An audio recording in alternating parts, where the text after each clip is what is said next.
Now we have exclusively discussed quasi-classical case, and we would like to demonstrate this quasi-classical approach to a potential well with one rigid wall. So, in exact way, looking for uh, some quantization rule for a potential well. I mean, looking for the bound states for a potential well uh, on the lines of this one rigid wall using this quasi-classical approach. Now, in doing so, what we assume is that we have a particle moving in a potential well that has a rigid wall. So, in order to portray this potential well, so let us assume that we have a potential like this, and suppose this is our x1, and this is our x2. Okay, so this is the line, this is the borderline for E, the total energy. And here we have the case with E greater than V of x, and here we have a case with E less than V of x. So this axis is a representative of the potential along this direction. Now we can chalk out from this figure that this V of x is infinite at this point. This V of x is I'll call it infinite. It's infinite at x anywhere x less than this x1, and by a certain function of V of x. For the classically allowed region that we can think here is the region between x1 and x2, and this x1 will act as the turning point because we have a rigid wall here. And to obtain the quantization rule for the bound state energy levels for this kind of potential, what we do is we go on as we did in obtaining the quasi-classical wave function in the region x1 and x2. And what we understand here that this particle has oscillatory form, and this oscillatory form can be inferred from psi of x. If I write in general, and if I use a constant here, say a by under root of p of x, then we have sine of 1 by h bar integral p of x prime d of x prime. Then we have plus alpha. Well, this alpha we have already looked for, and we have written down its value in the previous videos. And this alpha is a phase vector that needs to be specified for the particular problem. And this is where we need to find out the quasi-classical wave function near the turning point x1 and the turning point x2. Now, first, if we think near x2, so near x2, if I think of x is less or equal to this x2, what we can do is we can obtain the value of alpha as we did in obtaining the value of alpha in our previous cases. And certainly what we do here is that we expand this v of x around this x minus x2, and then match the quasi-classical solution at x equal to x2, and this automatically leads for this alpha to be equal to pi by 4. So between x1 and x2, what we have is instead of a, I'll use here some b. Okay, so psi of x here is going to be b by under root of p of x, and then we have sine of 1 by h bar integral x to x2 px prime, then dx prime, and plus pi by 4. Now, the second thing that we would like to talk about here is that what about this point? I mean, since the wave function has to vanish at xy, because we have actually a rigid wall, and this wall has infinite blocking. So what we expect here is that the wave function has to vanish at this rigid wall that we have. So we can think of this uh, psi equal to 0, and the phase factor that we will have for this point, that's demonstrated as alpha here. This phase factor must be equal to 0, and we can write down psi of x at x1 as as say c by under root of p of x, and then we will have sine of 1 by h bar, integral from x1 to x bx prime dx prime. So this is the case for this what we have at the point x1, where the wave function ceases to be, so that the alpha that could have been calculated for the wave function near x1 has to be 0. So we can use these two equations now, and these two equations are basically representing the same wave function from symmetry point of view, and and uh, and in the same region. So the sum of their arguments must be equal to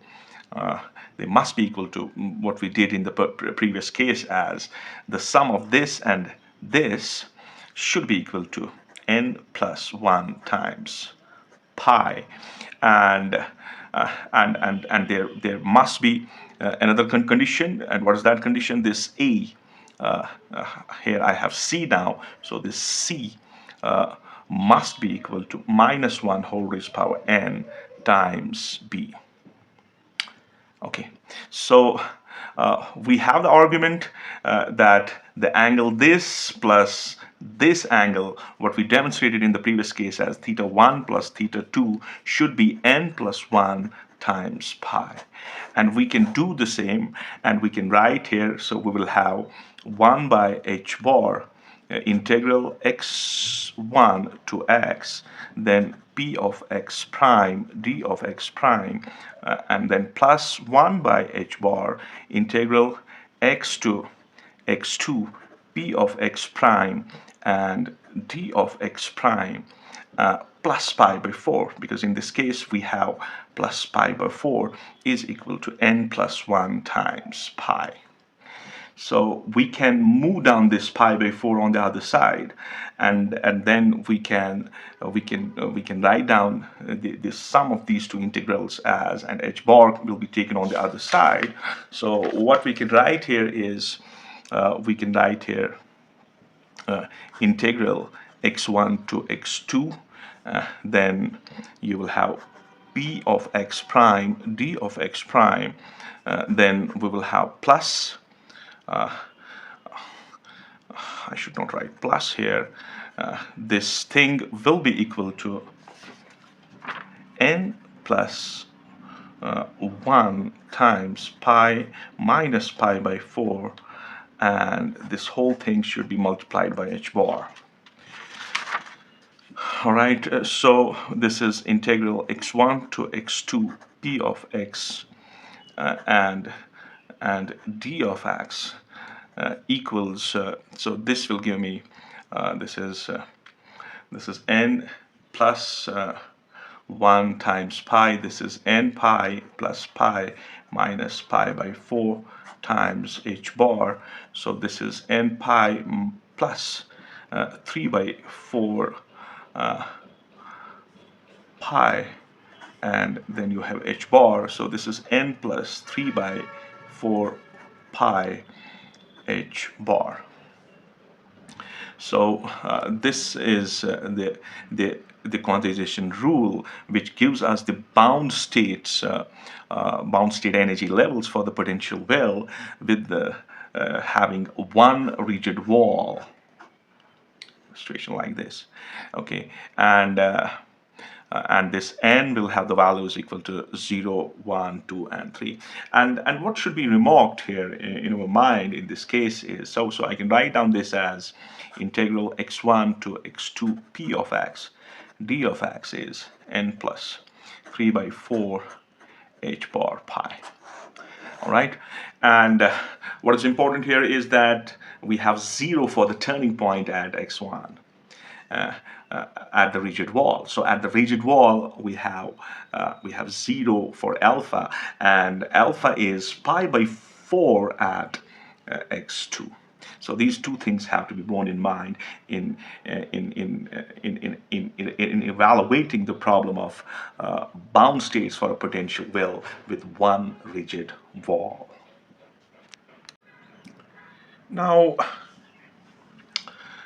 let's extend our previous video lecture that was regarding the quasi-classical treatment of potential well with one rigid wall. Let's extend this to two rigid walls now. That means we have to carry out the bound states for the potential that is that's existing between the two rigid walls. So if I assume that I have a potential well like this that has two rigid walls, I mean one at x1 and the other one at x2, and v of x is infinite. Yeah, if I define x, it's infinite for this x to be less or equal to x1, and it is infinite at x is greater or equal to x2. So so talking about the wave function in this case, I mean, the wave function of the particle is basically confined. Uh, it is confined to have a motion between these two rigid walls, x1 and x2. And what happens is that the wave function it must vanish at x1 and it must vanish at x2. So that means if I code down the wave function at x1 as if I choose it as x1 here, this psi of x1 must be equal to psi of x2 exactly at the wall and must be equal to 0. Now, in order to have the quantization rule that will provide us the bound state energy levels for this potential, we need to go on as we did in the previous video, in which we had a single rigid wall. We have to take the same approach. We have to take the same approach of quasi-classical case. We have to take the same approach of this, what we call as WKB approximation. So here we can see, if we talk about x1 and x2, if we rightly remember at x1 in the previous problem, the value of phase that was alpha is to be taken as 0. Now in this case, the alpha at x2 will also be equal to 0. So that means the phase is 0 at x1 and the phase is 0 at x2. And we can use the same procedure that actually we used in case of one rigid wall, and we can write down the wave function for x greater than x1 as, say, psi of x is, if we choose it as a by under root of p of x, sine of 1 by h bar integral x1 to x.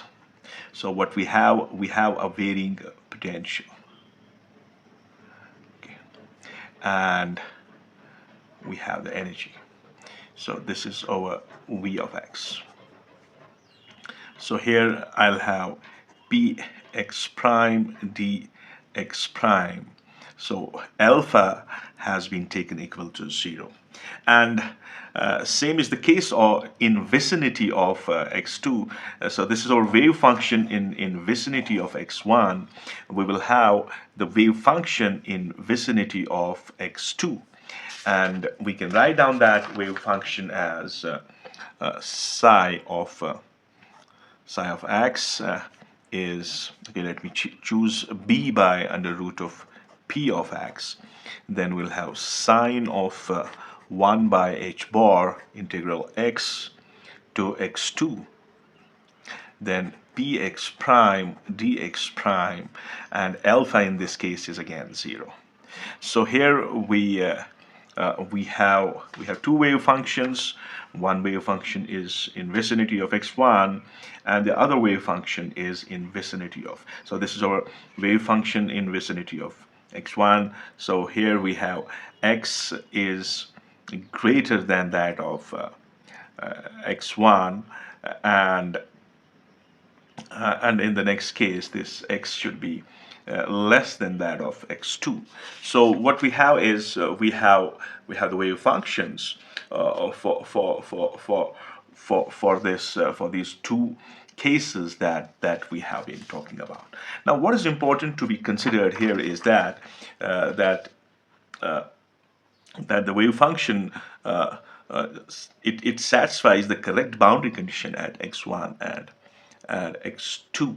So what's that? That is this wave function at x1 must be equal to the wave function at x2. Okay, so that's the case. So the equations that we have, they represent the same wave function in the same region as psi x1 and psi x2. And the sum of these two postulates, the sum of these two arguments must be equal to n plus.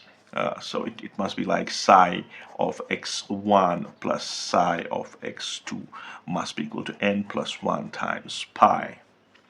And there should be another condition for these for this equation to have a solution, is that a should be equal to minus 1 whole raised power n times b.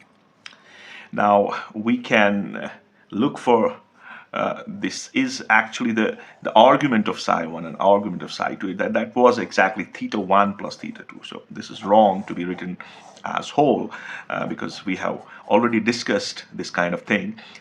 That what conditions are important for this equation to be consistent, and what could be the plausible solutions of this equation, and what are the two important conditions for that. The first condition is theta 1 plus theta 2 is equal to 0, and the next condition is the relation between a and b as constants that have been introduced in these equations.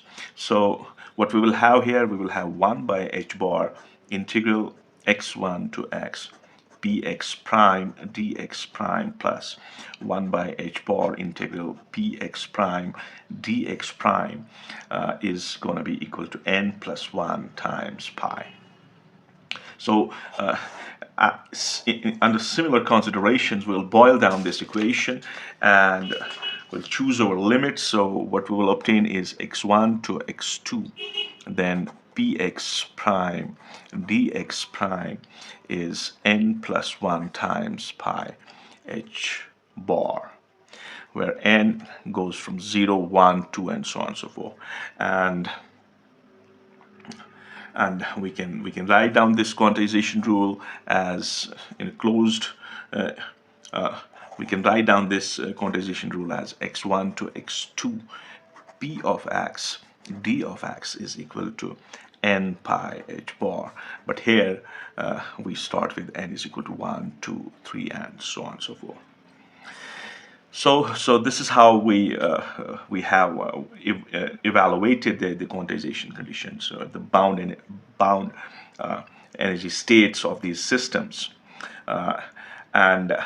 and what we have done basically is that we have obtained some quantization rules, and these quantization rules they provide us some concise prescriptions for for deliberating or for specifying the energy levels for the potential wells with 0, 1, and 2 rigid walls, respectively. So we had an open case, no rigid walls. Then we had one rigid wall, and then we had two rigid walls to the potential. And these rules, if we see that what was a plausible difference between the quantization rules, was only in terms of the fractions. I mean, in case of no bound walls, in case of no rigid walls, we had a fraction of 1 by 2. In case of one rigid wall, we had we had the fraction of 3 by 2. And with two rigid walls, what we see is we have we don't have a fraction, we have 0. That is added to n. And in the situations where n is large, which corresponds to the semi-classical domain, these three quantization rules, they become identical. They don't differ at all. So the semi-classical approach is most appropriate or accurate for the large values of n.